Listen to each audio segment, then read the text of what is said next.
Hello everyone, welcome to this podcast. This is sponsored by IEEE APS Education Initiative.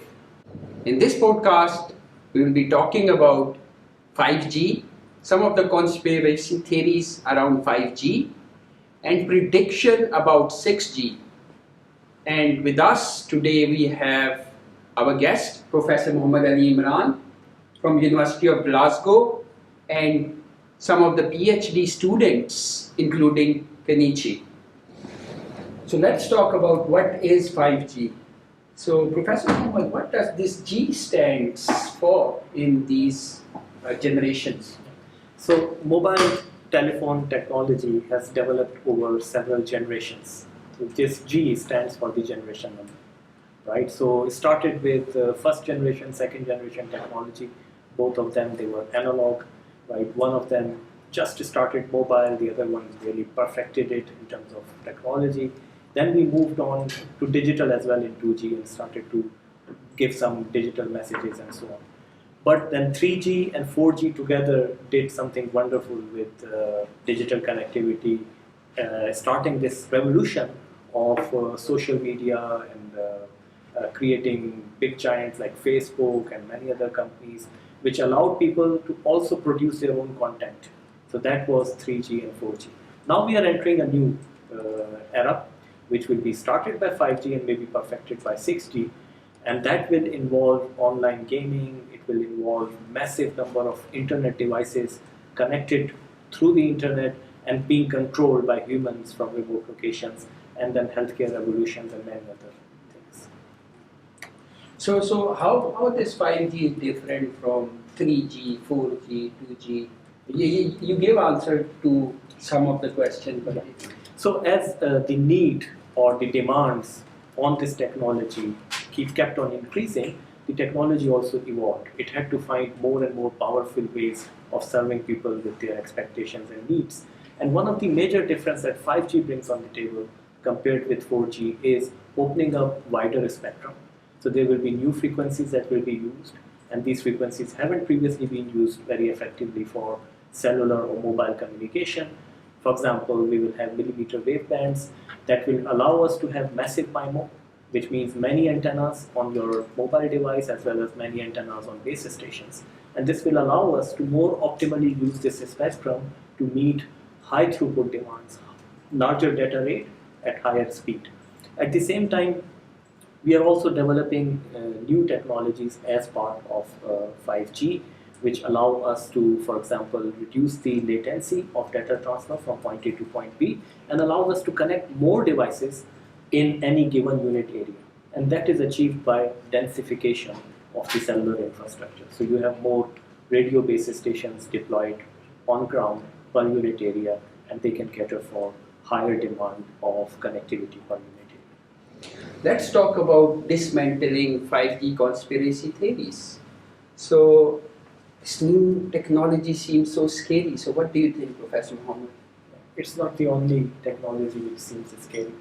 Anything new or a change scares people, but it does not help in being condescending and just dismissing people's concerns and saying that, oh, you don't have to worry about it because we have taken care of it. I think the best way to address anyone's concerns is to come back to them with facts, figures, and scientific evidence. So looking at 5G, what is people's concern is 5G usually is associated with the word radiation. There is a difference between radioactivity and radiation. Everything that we see around us, with 3G, 4G, previous technologies, Wi-Fi, everything works with electromagnetic radiation. Right? So we are not too concerned about being in this light. We are not too much concerned about, for example, visiting beaches and soaking ourselves in sunlight. But we are always careful, even about those interactions as well. Yeah. So same thing applies for radio energy that is around us, which we are using for communication. And believe me, there are standards which keep this radiation level under full control and ensure that this is safe for our health. Thank you. Let's listen from Kenichi. What do you think about these theories? I think we need to make progress. You know, when microwave was invented, people had concerns, but now in every home that you go, you see microwave ovens being used to make life easier. So, just like Professor Muhammad has said, let's listen to the experts. If we didn't have this technology, some of the things that have made our life easy, being able to work remotely, being able to watch games online, being able to interact with families all over the world. These things wouldn't be possible without the advances that we have made in wireless communication, and they are all based on the electromagnetic radiation that we're talking about. Yeah, that's really good to listen that both professor and student have same perception, but there are certain claims which I am going to ask you to get your feedback. So there's a claim that 5G tower produce EMR, EM radiations, and this seems to be very harmful. So Yes, so radiations in itself, they can be classified as two different types, ionizing and non-ionizing radiation. The frequencies at which we use communication RF waves are non-ionizing radiations.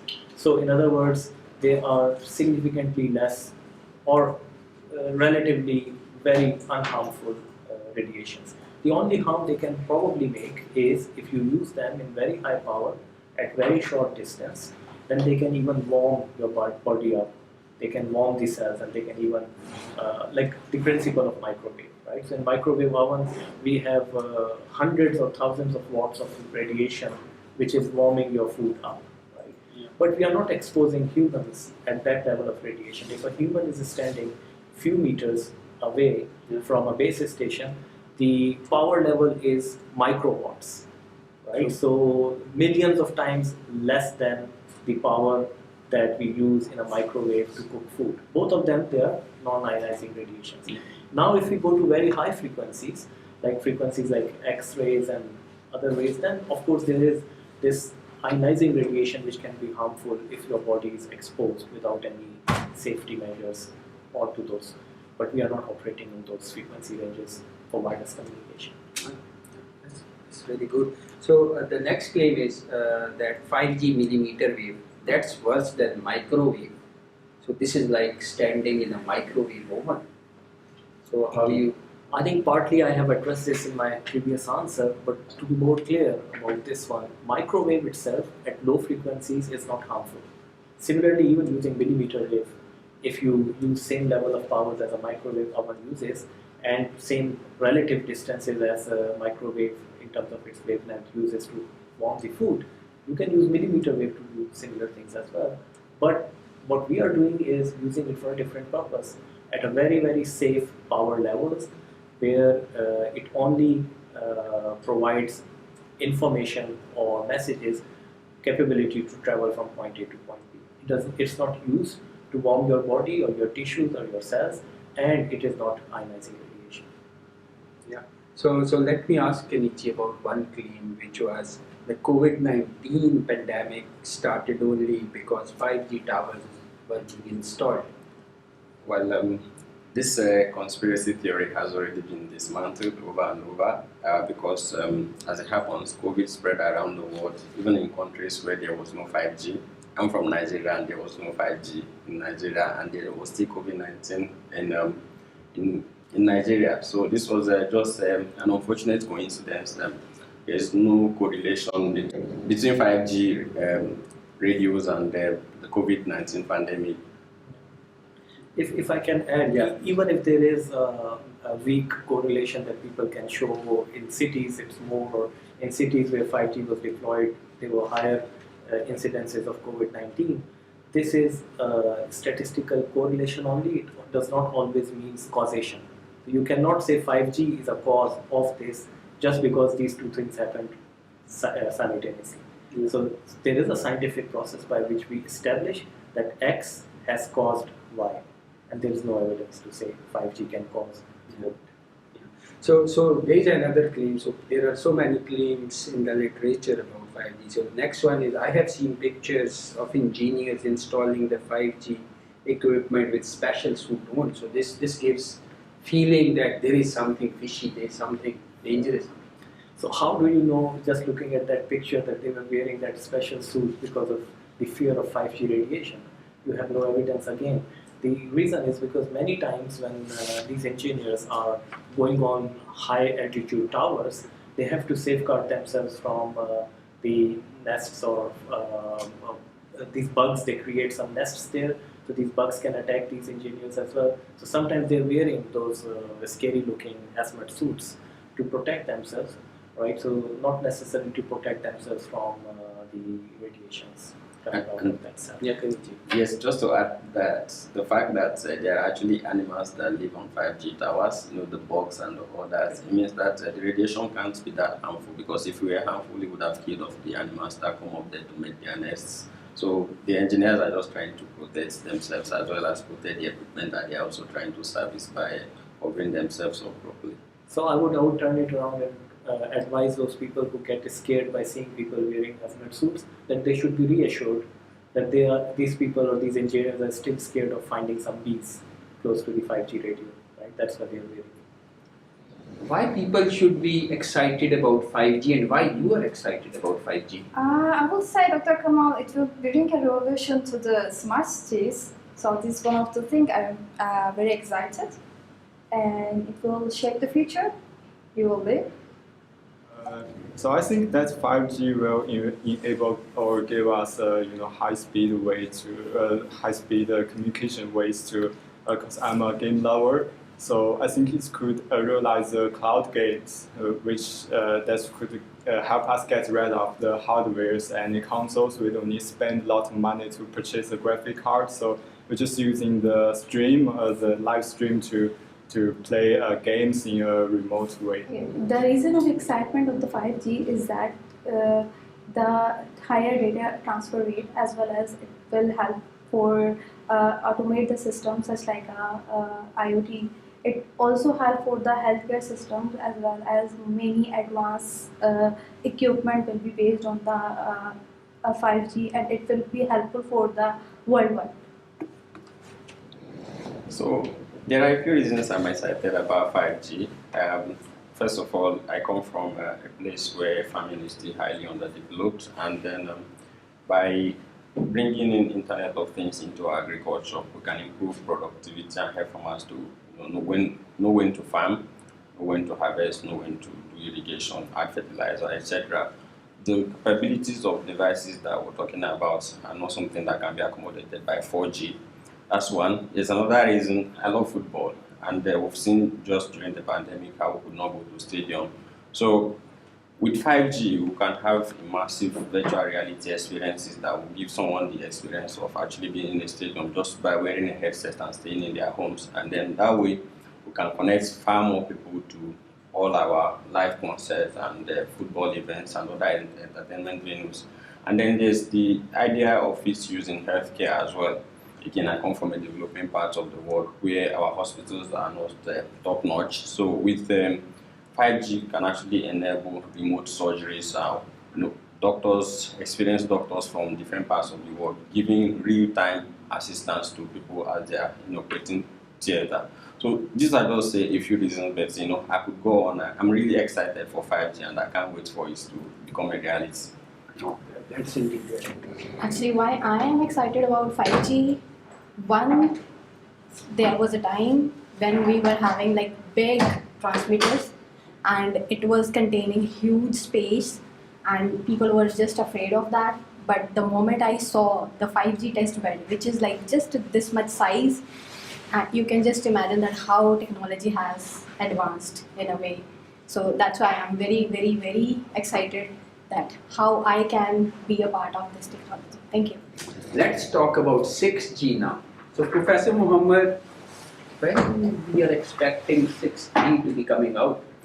So looking at previous generations of mobile technology, right, we are seeing a trend of 1 decade every technology takes, and at the same time the next technology is being developed, and then new technology is deployed and development of the future generation starts.